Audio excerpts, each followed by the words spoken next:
السلام عليكم اخوتي الحريفيه. المهم انا جيت نناقش معكم التعليق هذا نتوما كتشوفوا فيه. قال لك الله يطليكم به، زعما الحرفه الله يطلينا بها. المهم نناقشوا حنا باسلوب زوين ونهضروا في المنطق. يا خويا الله يطلينا به، واش كاين شي واحد اخويا لقى المزرعه عاطيه ومشى اخويا يخدم في البنت؟ راه الحياه هي دي عشير، راه غنمشي نخدم في البني حيت ما عنديش، راه ضروري انني غنخدم في البني بحال هذاك اللي كيخدم في الفلاحه، بحال اي واحد عامل كيخدم في شي حاجه. راه الظروف اصاحبي اللي وجبت عليه انه يمشي يخدم في هذاك الدومين ولا في هذاك.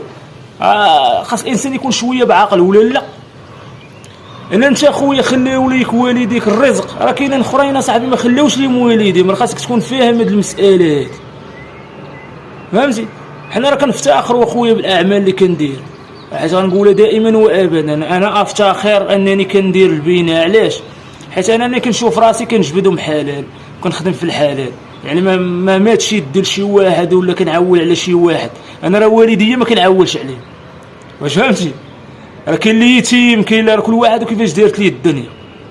انا مثلا الوالد الله يرحمه، الوالد مات شحال هادي الله يرحمه، انا المعول على راسي لمي كاين الوالد معول على راسي، فهمتي؟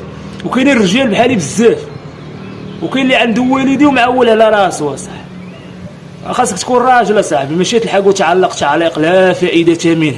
الله يطليكم بها. وتا الناس اخويا اللي ما يمشيوش يخدموا اش يدير؟ دابا انا كنهضر باسلوب زوين، ما بغيتش نهضر باسلوب خايب، فهمتي؟ حيت حنا الرجال كنعرفوا اسلوب يكون زوين نهضروا فيه. الله يعاون وتحياتي ليكم. والمهم التعليق قدامكم اخوتي، جاوبوا.